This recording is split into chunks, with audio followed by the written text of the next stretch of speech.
이 시간 우리 하나님의 말씀 찾겠습니다.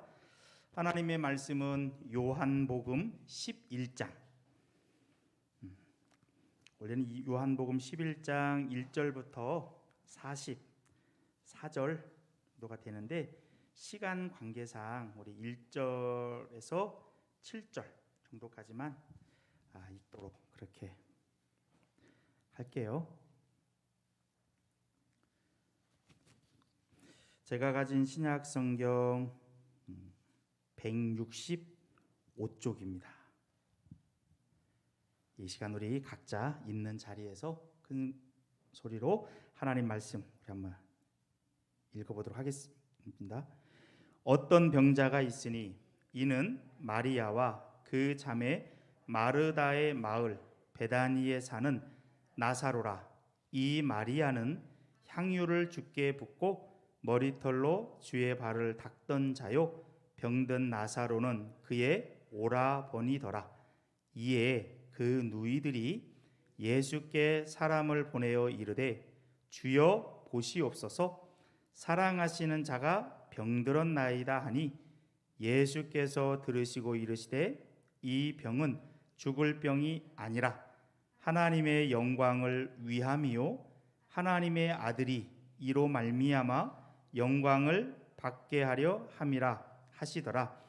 예수께서 본래 마르다와 그 동생과 나사로를 사랑하시더니 나사로가 병들었다 함을 들으시고 그 계시던 곳에 이틀을 더 유하시고 이에 그 누이들이 예수께 사람을 보내어 이르되 주여 보시옵소서, 사랑하시는 자가 병들었나이다 하니.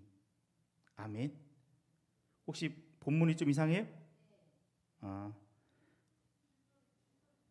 7절이 잘못됐어요? 미안합니다. 일단은 성경을 참고해 주시면 됩니다. 그래서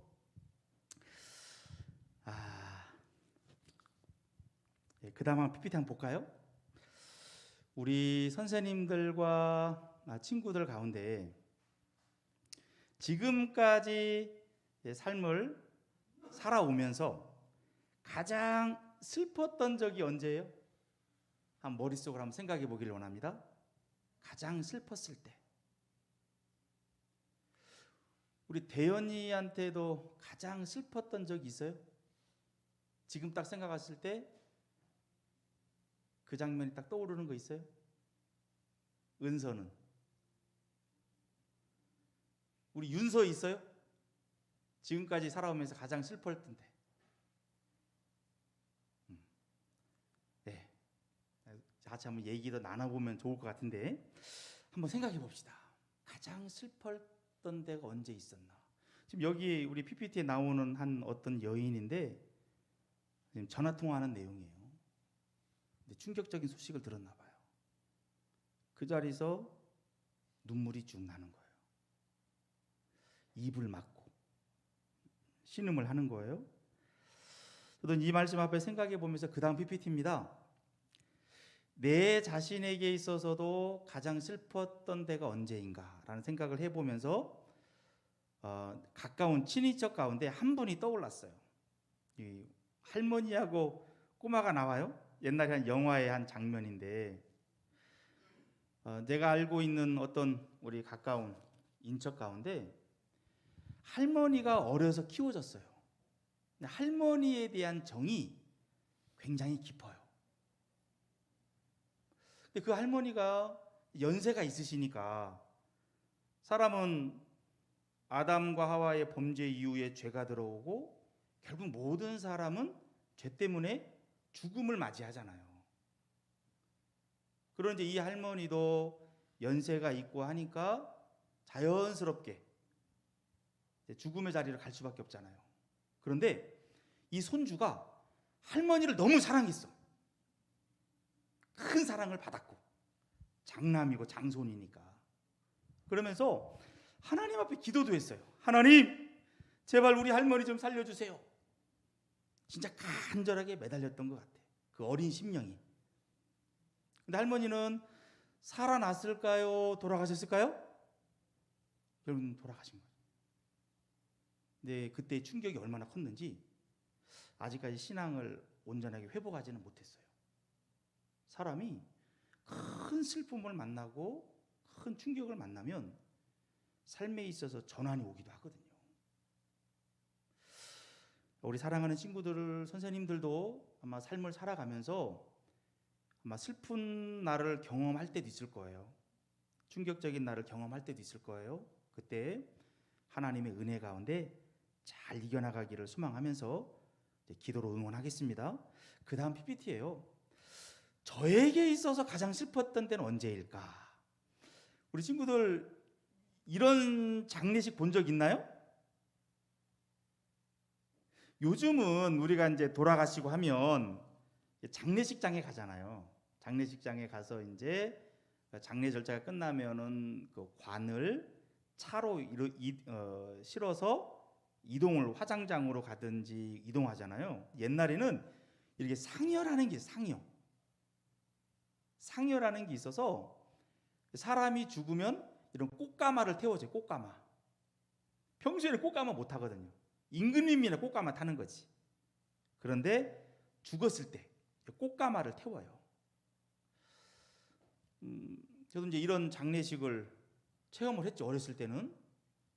그때 가장 슬펐던 적으로 그때가 일 것 같은데 기억은 별로 없는 부분 중에 하나가 제가 4살 때 나를 낳아줬던 어머니가 돌아가셨거든요. 그때 어머니에 대한 기억이 몇 장면 없어요. 그러니까 아마 슬픔이라는 것도 몰랐던 것 같아. 어리니까. 너무 어리니까. 기억나는 부분이 안방에 방 안에 병풍이라고 하죠. 병풍이라는 게 이렇게 치어져 있고 그 뒤에 아마 이제 어머니를 놨던 것 같아. 근데 병풍 뒤에 이렇게 가서 보기도 하고 누가 누워 있나 장난도 치기도 했던 것 같아. 그리고 어느 시간에 보니까 그 병풍 뒤에 있던 시체가 안방에 가지런히 놓여지고 남자들이 쭉 둘러 앉았어요. 저는 이제 어깨 너머로 이렇게 그 방에서 이렇게 보게 되고 그게 아마 염을 한다고 그래. 염. 사람이 죽으면 염이라는 걸 하거든요. 삼배로 두들매고 어머니를 그렇게 할 때 누군가 싶어가지고 이렇게 봤던 거 기억나는 것 같아요. 그리고 방 안에서 그 관이 나오는 거예요. 나오는데 저는 이제 그때 아버지 무릎에 양팔을 탁 걸쳐서 뭐 하지? 하고 했던 거 기억이 나는 것 같아. 그리고 저는 어머니에 대한 기억이 없어요. 그러니까 슬픔이라는 걸 몰랐겠죠 그때는. 근데 그 후에 이렇게 지나 보니까 이제 내일이 보니까 음력으로 9월 20일이더라고요. 저희 어머니가 돌아가신 날이야. 뭐 기일이라고 하죠. 기일. 내일이야 내일. 뭐 시간이 그렇더라고요. 근데 미처 슬픔이라는 걸 몰랐던 것 같은데 그 후에 우리 가정에 큰 아픔이 많이 왔어요. 여기 보면 나오죠. PPT에 보면은 이제 아버지도 돌아가셨어요. 아버지는 이제 몇 년 전에 2018년도 무더운 여름날. 그리고 3명의 이제 어머니가 7남매를 뒀거든요. 7남매를 둬 내가 막내예요. 막내인데 내 위로 형 3명이 먼저 떠났어요. 내가 장례를 다 치렀어. 3명. 그리고 누나가 2명 있는데 제일 큰 누나는 지금 안양에 살아 계시고 그 2번째 누나도 돌아가셨어. 그때도 이제 장례식 제가 치렀죠. 그 이제 형제들의 장례를 치르면서 많이 울었던 것 같아.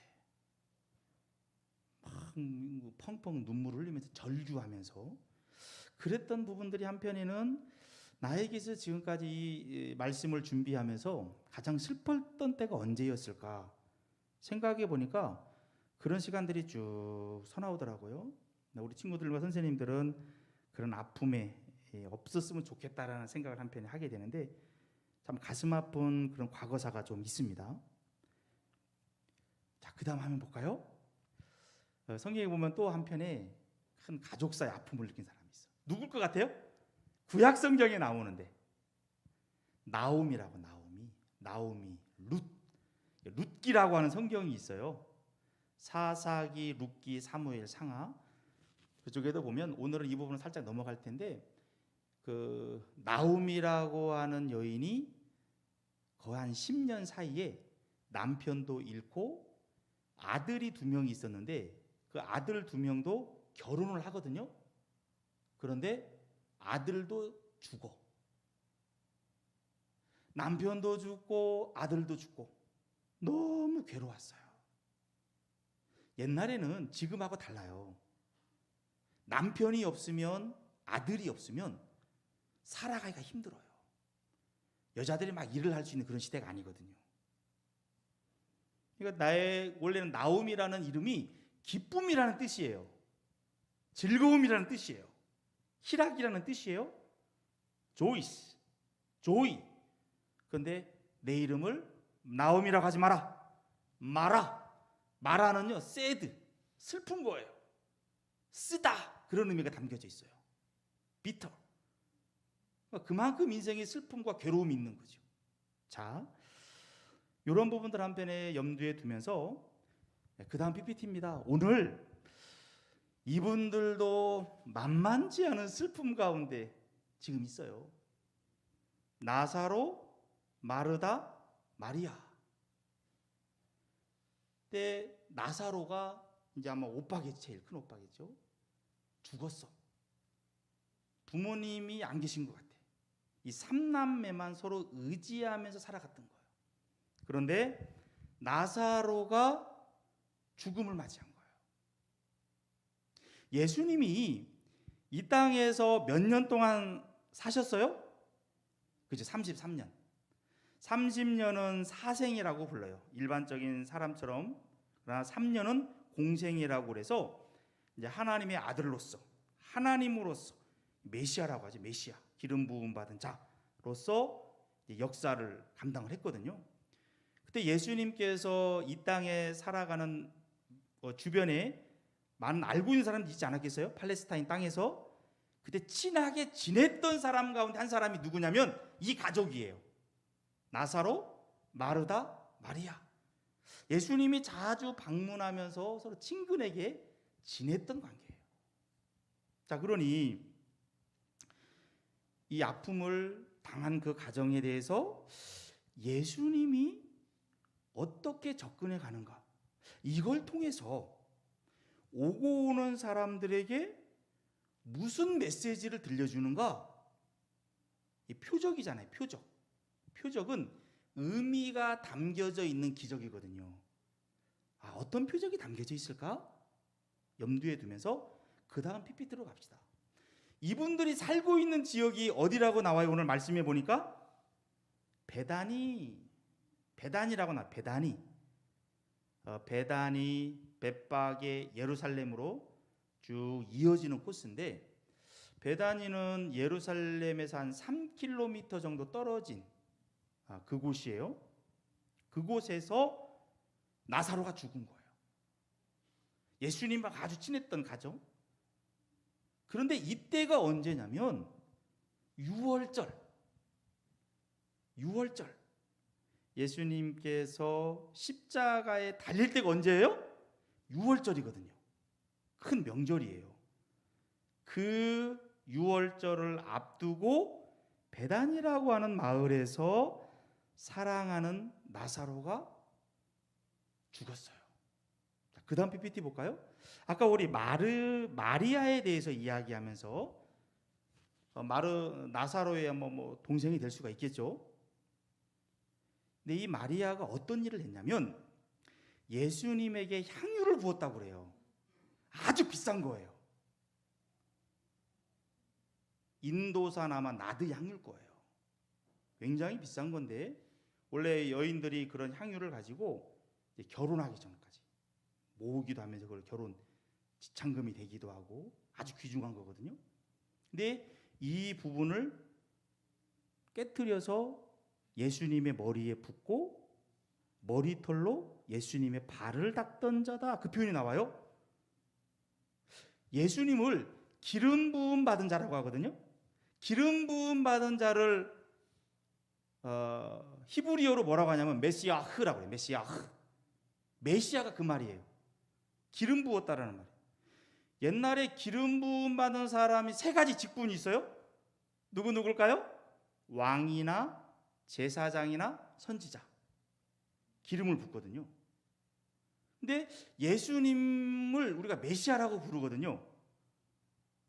근데 메시아한테 기름 부음 받은 사람이 누굴까? 이 마리아예요, 마리아.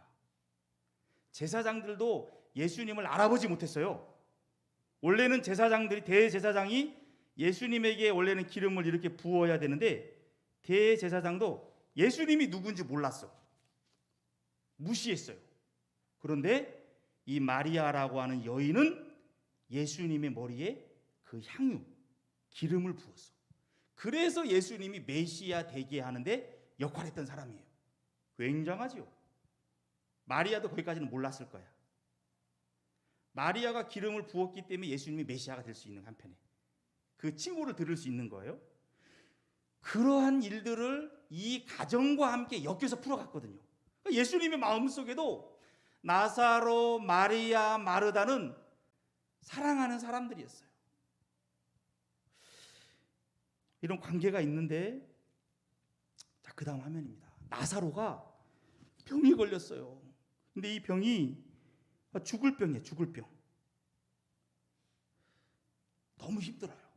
그러니까 당연히 예수님하고 친한 가족이니까 예수님한테 도움을 요청할 수 있지 않겠어요? 왜냐하면 예수님은 보니까 중풍병자도 일으키잖아요. 죽었던 사람도 그동안 살리기도 한 부분이 있었거든요. 나인성의 과부의 아들을 살리기도 했었고, 막 무리를 걸어가기도 했고, 놀라운 역사를 펼치는 분이거든요. 아, 예수님 좀 도와주세요. 당연히 사람을 보내서 요청을 할 수 있겠죠. 요청을 했어요. 예수님한테 도와달라고.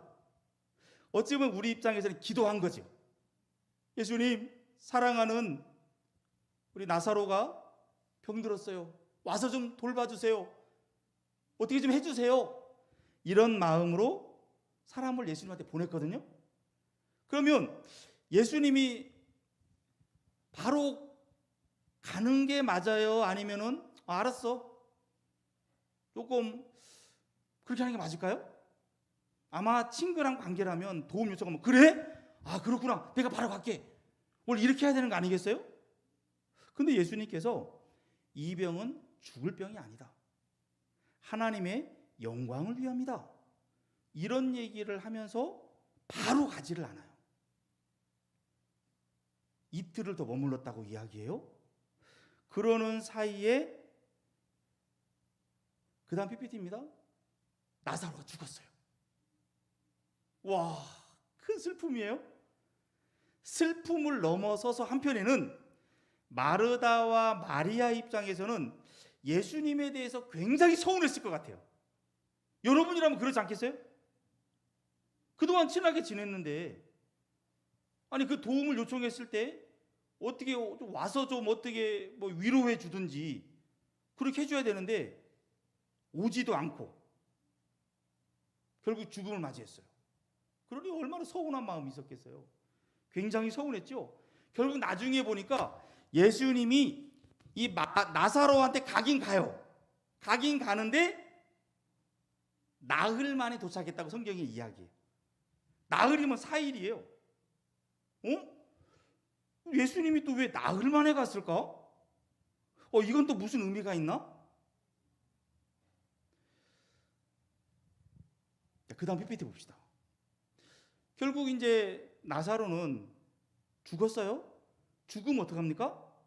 유대인들 같은 경우는 기본적으로 죽으면 거의 하루 안에 장사를 지내요. 무덤 속에 넣는다고요. 부패가 빨리 일어나기 때문에. 무덤이 어떤 무덤이에요? 돌무덤. 석회암 지대가 많다고 그랬잖아요. 그 석회암 지대에 무덤이 많이 만들어져 있다고요. 가족 무덤도 있고 거기에다가 딱 집어넣었어. 예수님은 결국 가진 않았고 안 오고 있고 장례는 치러야 되고 무덤 속에 딱 들어가 있는데, 자, 우리 하나 짚고 점검하고 들어갑시다. 왜 예수님께서 죽은 지 4일 만에 도착했을까요? 뭐를 예수님이 지금 확인하고 싶었을까요? 우리한테 뭘 확인하고 싶어서 4일 만에 썩어서 냄새가 나. 우리 친구들 시체 냄새 맡아봤어요? 맡아보면 안 되겠다, 이죠? 맡아봤어요. 그냥 냄새가 딱 코에 들어오는 순간 인상이 찌그러져요. 굉장히 독해요. 숨을 쉴 수가 없어요. 어떤 사람은 시체 냄새를 맡으면 코피가 그냥 줄줄 샌대요. 그 정도로 독해요. 냄새가 굉장히 났다고요. 예수님께서 왜 4일 만에 도착했을까? 결국 가긴 갔어요. 우리 친구들, 사람이 죽으면 며칠 만에 장례를 치르죠? 일반적으로 사흘장이라고 해요. 사흘장. 3일이면 이 3일 사이에는 죽었던 사람도 살아나는 경우가 종종 있어요. 역사 가운데 있거든요. 사람이 확실하게 죽었다라는 걸 확인하기 위해서 3일 정도는 그래서 무덤 속에 안 가는 거예요. 집에다가 모셔놓든지 해서 이 3일 동안은 경과를 지켜보는 거예요. 그동안 관계에 있던 사람들이 와서 인사하기도 하고, 그 기간도 3일이지만 3일이라는 의미가 그런 의미가 담겨져 있거든요. 그래서 예수님이 4일 만에 갔다는 얘기는 나사로가 확실히 죽었다라고 하는 것을 역사적으로 확인시키기 위해서 예수님이 의도적으로 빨리 가고 싶었지만 4일 동안 어쩌면 기다렸던 거죠. 그리고서 예수님이 결국은 무덤에 딱 도착을 했어요. 자, 여기서 우리 하나 메시지 잡고 갑시다. 우리가 삶을 살다 보면 마르다나 마리아처럼 또 병상에 있던 나사로도 예수님을 만나고 싶었겠죠. 어찌 만나고 싶어서 사람을 보내기 한편에 우리로 하여금 기도했다고 표현할 수도 있는 거예요. 우리가 하나님 앞에 뭐 도움이 필요할 때 하나님 도와주세요. 하나님 너무 급해요. 기도할 때가 있잖아요. 우리가 지금 다니엘 153 기도를 하고 있어요. 하나님하고 요청하는 거잖아요. 그럼 하나님은 우리가 요청을 하면 들어줘요, 안 들어줘요? 예, 들어주십니다. 때로는 거절도 들어줌의 하나의 방법이긴 하긴 하거든요. 반드시 들어요. 하나님 안 들을 리가 없어요.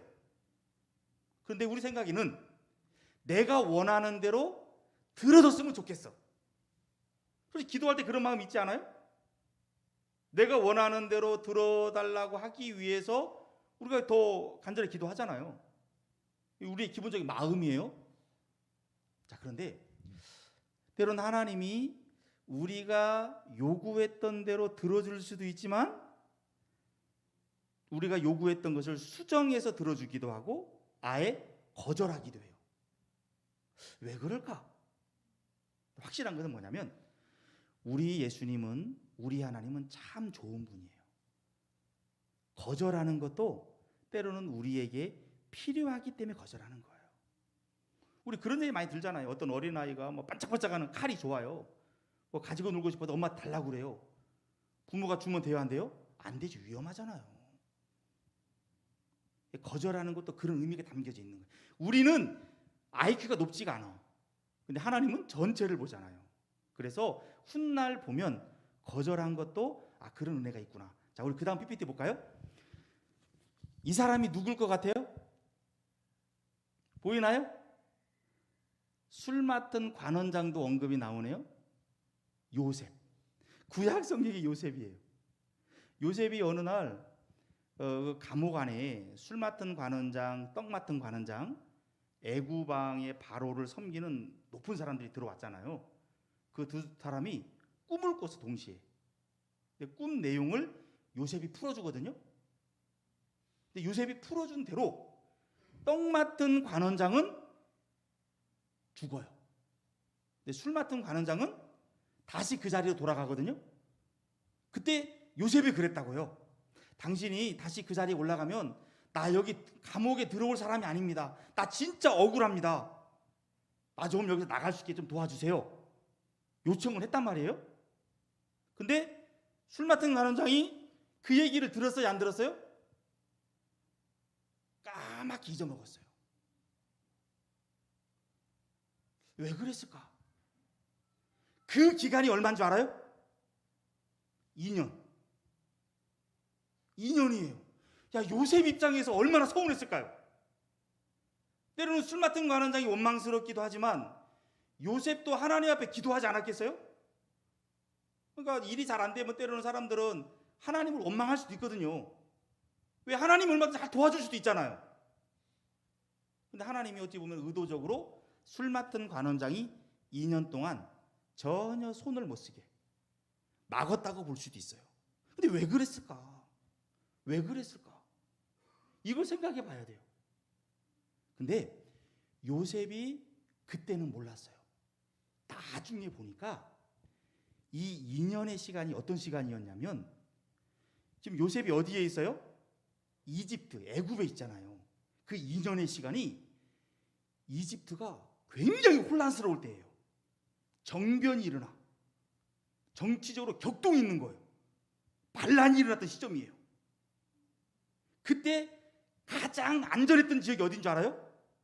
그때 가장 안전한 지역은 감옥이었어요. 그러니까 하나님이 그 당시에는 요셉이 이해를 못했지만 그 2년의 시간이 나중에 이집트의 역사를 보니까 가장 위험했던 시간이었어. 만약에 그때 요셉이 나왔다면 어떻게 됐을까? 잘 됐으면 집으로 돌아갔겠죠. 그렇지 않으면 그 정변에 휩싸여서 죽을 수도 있어요. 만약에 요셉이 그때 집으로 돌아갔다면 요셉은 그걸로 끝나는 거예요. 우리가 성경에서 요셉을 더 이상 볼 필요가 없어요. 그런데 하나님께서 이 2년의 시간 동안 요셉 입장에서 볼 때는 굉장히 서운할 수 있어요. 원망스러울 수 있어요. 그런데 2년의 기간이 하나님의 날개 아래 보호를 받는 시간이었다라는 거. 나중에 그걸 알게 되는 거죠. 그래서 하나님이 때로는 우리 가운데 거절할 때는 이 말씀을 기억하자고요. 우리가 이해하지 못하는 뭐가 있을 것이다. 그러면 틀림없어요. 왜냐하면 하나님은 나쁜 분이 아니거든요. 하여튼 마르다와 마리아 입장에서는 굉장히 서운할 수 있으나 예수님은 뭔가 의도가 있어서, 메시지가 있어서 그렇게 했다라고 하는 것. 자, 그 다음 PPT 하면 이거 살짝 넘어가겠습니다. 우리 코로나19의 기간이 한 지금 2년 정도 지나고 있어요. 우리 선생님들도 때는 줌으로 회의하기도 하면서 어떻게 아이들을 섬기는 것이 옳은 것인가 막 이런 고민도 하면서 지금 그런 시간들을 보내고 있는데, 어찌 보면 이 시간들 우리 같이 말씀을 공부하고 기도하고 인간의 연약함을 고백하면서 나아가는 이 시간이 어찌 보면 훗날 하나님의 큰 역사를 이루기 위한 준비의 기간이지 않을까, 이런 생각 단편에 해보게 됐어요. 자, 그 다음 화면입니다. 드디어 예수님 도착했습니다.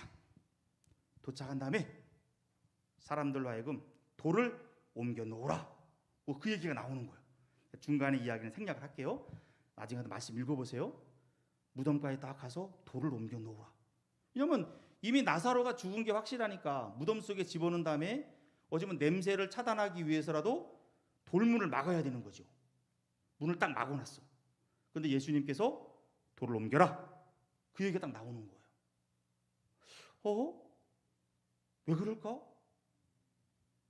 우리 말씀을 한번 봅시다. 우리 친구들 어디를 보냐면 38절을 볼까요? 11장 38절. 이에 예수께서 다시 속으로 비통히 여기시며 무덤에 가시니 무덤이 구리라 돌로 막았거늘. 비통히 여겼다라는 이런 표현들이 나와요. 또 33절에 보면 비통히 여기고 불쌍히 여기사, 이런 표현도 나오기도 하고. 근데 예수님이 왜 비통히 여겼을까? 이게 어떤 의미일까? 한편에 여기는 놀라운 의미가 담겨져 있기도 해요. 왜 사람이 왜 죽지요? 뭐 때문에 죽지요? 죄 때문에 죽는 거예요. 죄의 싹은 사망이니까. 죄가 들어오지 않았다면 죽음이 없는 거죠.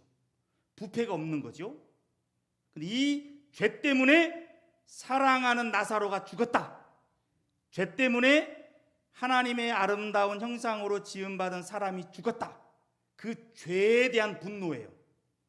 또 한편에는 사단에 대한 분노, 이걸 한편에 예수님이 쏟아내는 거예요. 비통히 여겼다라는 말이 그런 의미가 한편에 담겨져 있다는 것 참고로 알고, 그리고서 무덤에 딱 가서 돌을 옮겨 놓으라. 돌을 딱 옮겼어요. 이 PPT 나오나요? 나사로에 나오느라 이 부분들 딱 옮긴 다음에 예수님께서 명령을 딱 내립니다. 뭐라고 명령 내릴까요? 나사로야, 나오너라. 예수님의 입에서 말이 딱 나갔어요.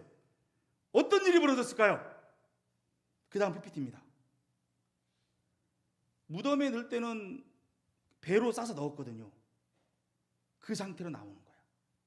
죽었던 사람인데, 냄새가 나는 사람이었는데 어떻게 이런 일이 가능했을까? 깜짝 놀랐겠죠. 자, 여기서 이제 마지막 메시지가 들어갑니다.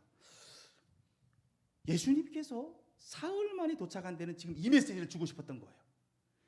죽어 냄새 나는 거 모든 사람이 확인했어요. 여기서 나사로가 상징하는 게 뭘 것 같아요, 여러분? 이게 표적입니다. 나사로는 뭘 나타낼 것 같아요? 서서히 죽어가는 죄에 빠진 사람의 모습을 나타내는 겁니다. 인간에게는 소망이 없다라는 걸 나사로를 통해서 나타내 주는 거예요.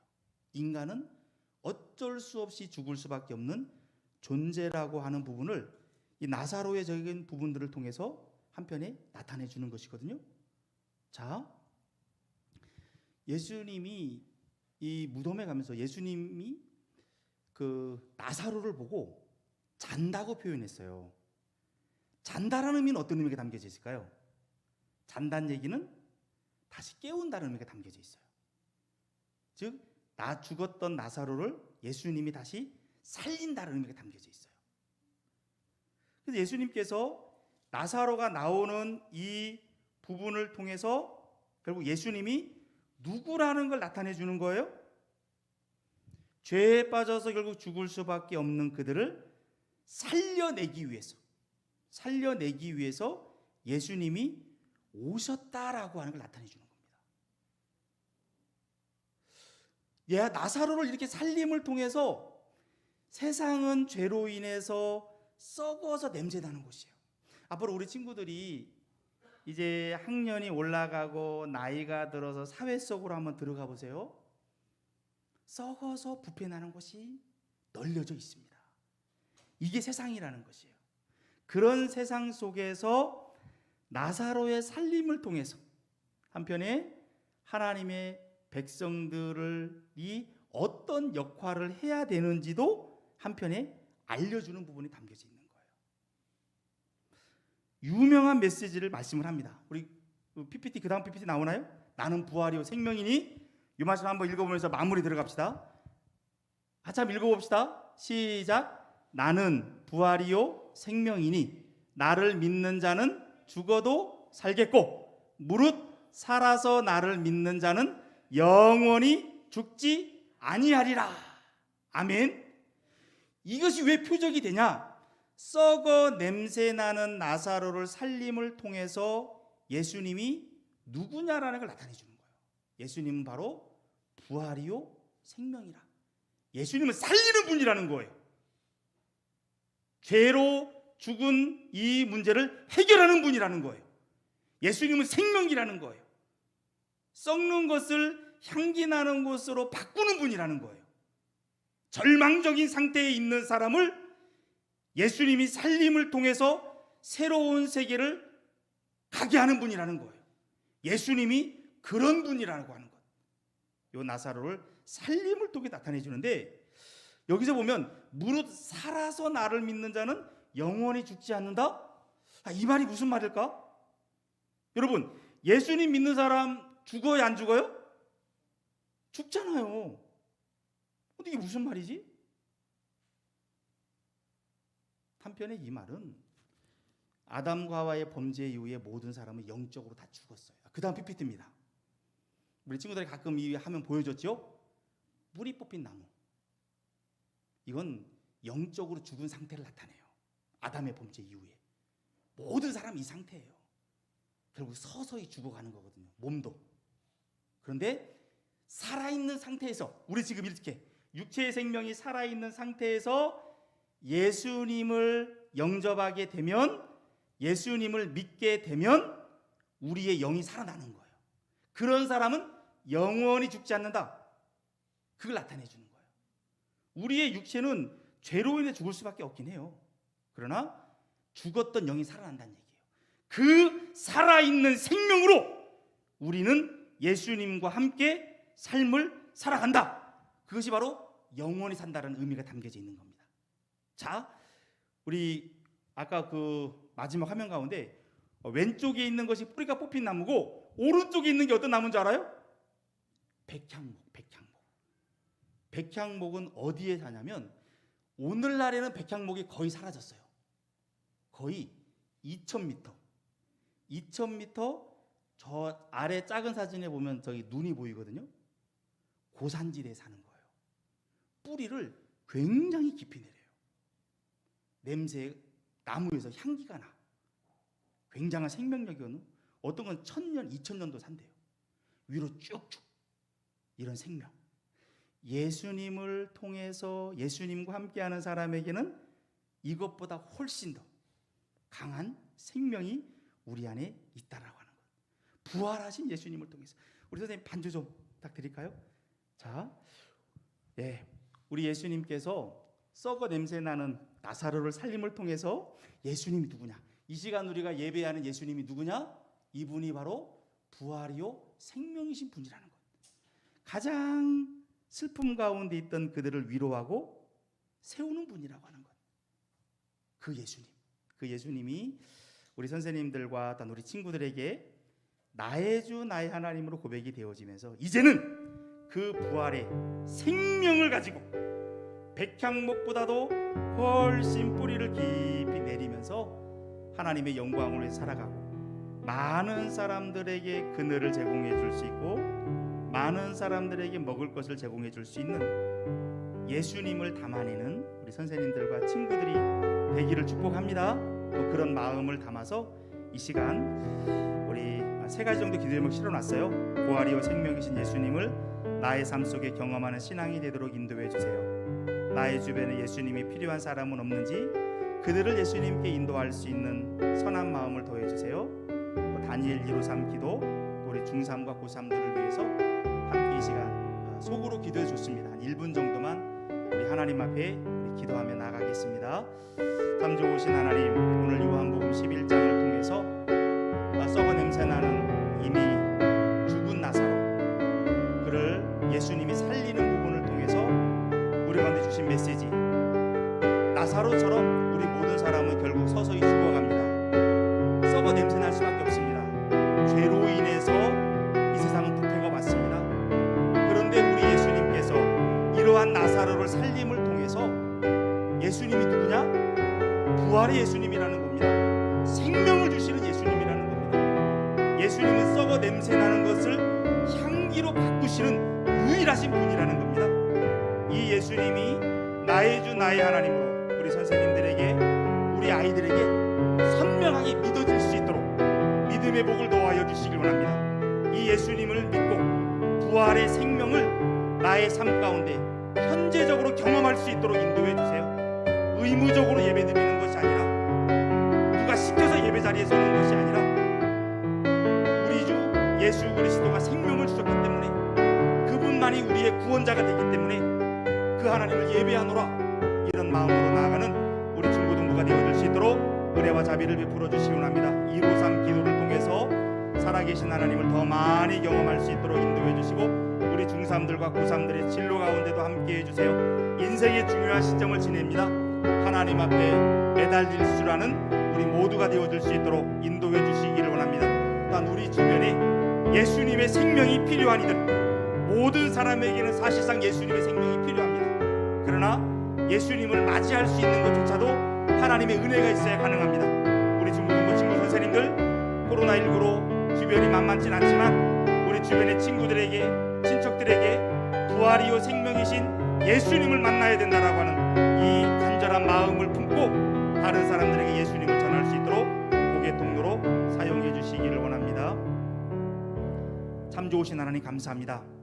썩어 냄새 나는 나사로를 살림을 통해서 예수님이 누구냐? 예수님은 부활의 주님이라는 것, 생명의 주님이라는 것, 이 메시지를 통해서 가르쳐 줍니다. 살아계신 하나님, 우리 선생님들과 친구들에게 부활이요 생명이신 예수 그리스도가 우리 안에 깊이 성령의 인도 가운데 믿어질 수 있도록 인도해 주시고, 그 생명력을 우리의 삶 가운데 현재적으로 누릴 수 있도록 인도해 주시기 원합니다. 그리고 주변의 사람들에게 이 예수님을 전하고 그들을 더 멋진 예수님의 사람으로 세워나가는데 우리 모두가, 또 우리 중고등부가 복의 통로로 쓰여질 수 있도록 역사해 주시기를 원합니다. 모든 것 주님께 올려드리며 예수 그리스도의 이름으로 기도합니다. 아멘.